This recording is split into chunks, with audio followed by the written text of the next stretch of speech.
Bawah dia, bawah dia. Oh, tak melekat memanglah.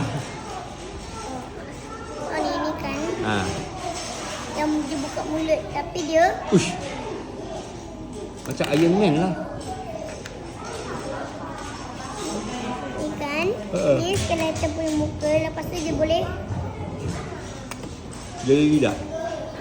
bukan dia boleh shoot. Dia boleh shoot enemy. Ya ke? Tengok ni Tengok ni. Ha. Wah. Dia boleh buka mulut. Muka macam Iron Man lah. Pandai lah you buat.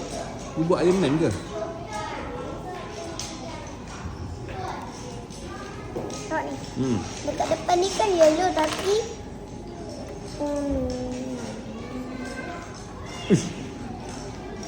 Belakang ada blue.